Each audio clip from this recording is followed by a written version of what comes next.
పవన్ కళ్యాణ్ గారిని మాట్లాడాల్సిన కోరుతున్నాను.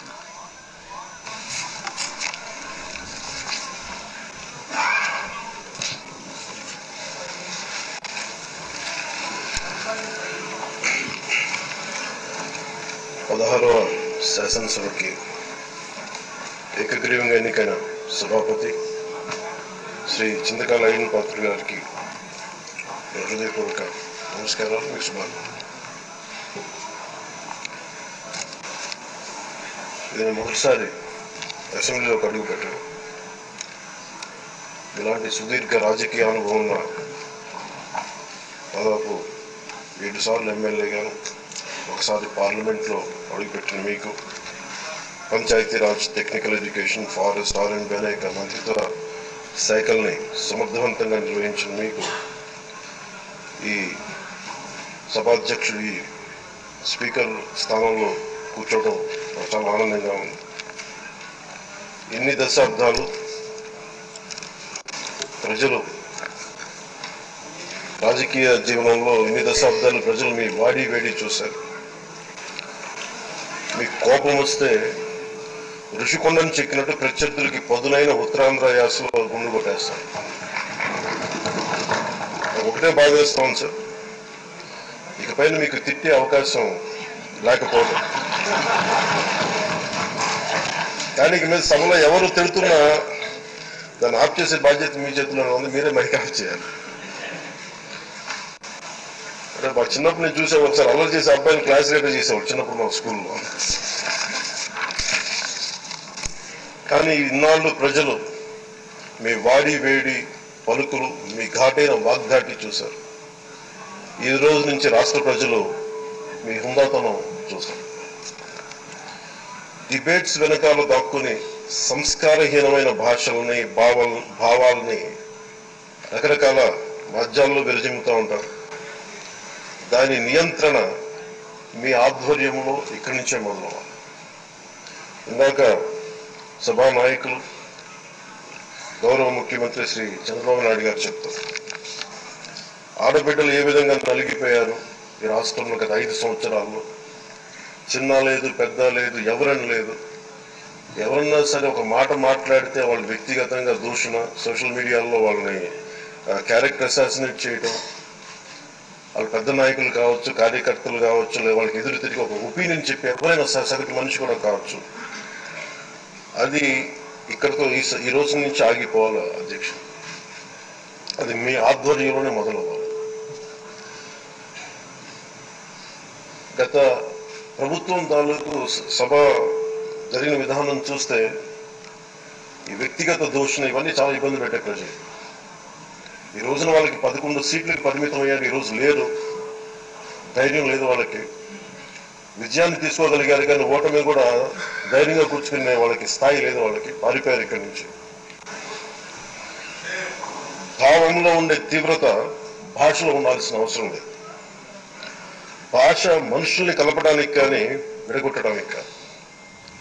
భాష విద్వేషం రేపడానికి కాదు, పరిష్కరించడానికి. ఎంత జటిలమైన సమస్య అయినా, భయంకర సమస్య అయినా చర్చల ద్వారా పరిష్కరించుకోవడానికి కానీ వివాదం సృష్టించడానికి కాదు. ఈ సభ ఉన్నదందుకు. కానీ మనం చూసింది వాళ్ళ దగ్గర నుంచి బూతులతోటి, వ్యక్తిగత దోషులతోటి రాష్ట్ర పురోభివృద్ధిని ఆపేశారు. అలాంటి సభ కాకుండా ఇందాక మన పెద్దలు శ్రీ గౌరవ ముఖ్యమంత్రి చంద్రబాబు గారు చెప్పినట్టుగా ఇది భవిష్యత్తుకి ఇది ఒక ప్రమాణిక, ఒక ప్రమాణం అవ్వాలి. 2047 వరకు ఇంత అద్భుతమైన స్థానంలో మనకి ఆంధ్రప్రదేశ్ తెలుగు జాతి ఉన్నత స్థాయికి వెళ్ళాలంటే ఈ రోజు మనం వేసే ప్రతి అడుగు అది భవిష్యత్ తరాలకు ఒక నిర్దేశక, ఒక టచ్ స్టోన్ గా ఉండిపోవాలి, గిట్ రాయిగా ఉండిపోవాలి. ఈ రోజున ఈ సభలో ఉన్న గౌరవ సభ్యులందరూ చట్టాలు చేయడానికి ఉన్నారు, చట్టాలు ఉల్లంఘించడానికి కాదు. విభేదించడం అంటే ద్వేషించడం కాదు, వాదించడం అంటే కొట్టుకోవడం కాదు. ఇవన్నీ విభేదించడం, వాదించడం ఇవన్నీ ప్రజాస్వామ్యానికి చాలా మౌలికమైన పునాదులు. ఆంధ్రప్రదేశ్ ఆవిర్భావం జరిగి అసలు భాషా ప్రయుక్త రాష్ట్రాల ఆవిర్భావమే మన ఆంధ్ర రాజ్యంతో మొదలైంది. అమరజీవి పొట్టి శ్రీరాములు గారి బలిదానం మీద మన రాష్ట్రం పుట్టింది. 56 రోజులు తిండి తిప్పలు తినకుండా నరకం అనుభవిస్తూ ఆయన బలైపోయారు.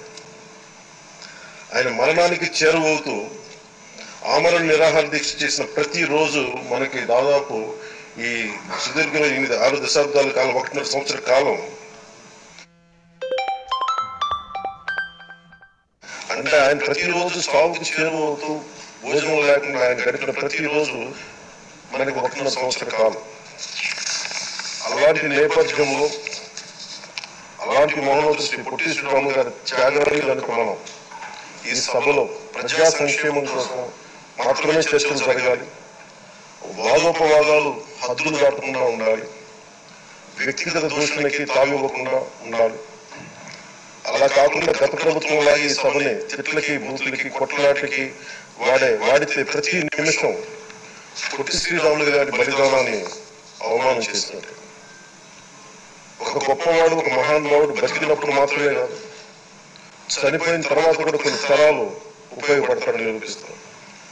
అలాంటి కోవకు చెందిన మహానుభావుడు, ఆంధ్ర రాష్ట్ర సృష్టికర్త, భాషా ప్రయుక్త రాష్ట్రాలకు శ్రీకారం చుట్టిన ద్రష్ట, అమరజీవి శ్రీ పొట్టి శ్రీరాములు గారి స్మృతిలో ఒక విలువలతో కూడిన ఒక సత్సాంప్రదాయాన్ని తెరలేపుతూ మీ ఆధ్వర్యంలో ఈ సభ జరగాలని, ఈ 5 ఏళ్ల ప్రజా ప్రస్థానంలో ఈ విలువైన 5 ఏళ్లు రాబోయే తరానికి గొప్ప భవిష్యత్తునిచ్చేలా, అన్నం పెట్టే రైతుకి, కౌలు చేసుకునే రైతుకి, రైతు కూలీకి అండగా ఉండేలా, మహిళలకి భద్రతతో పాటు ఉన్నత స్థాయికి ఎదిగేలా, ప్రభుత్వ ఉద్యోగులకి భద్రత కల్పించేలా, పశువు, పక్షి, ప్రకృతి సర్వజనులందరికీ కూడా మతాలకి, ప్రాంతాలకి అతీతంగా సుభిక్షంగా అభివృద్ధి పదంలో ఆంధ్రప్రదేశ్, ఆంధ్ర రాజ్యం అద్భుతమైన ప్రగతి సాధించేలా ఈ చర్చలు సాగాలని కోరుకుంటూ, సభాపతి అయ్యన్న పాత్రుడి గారికి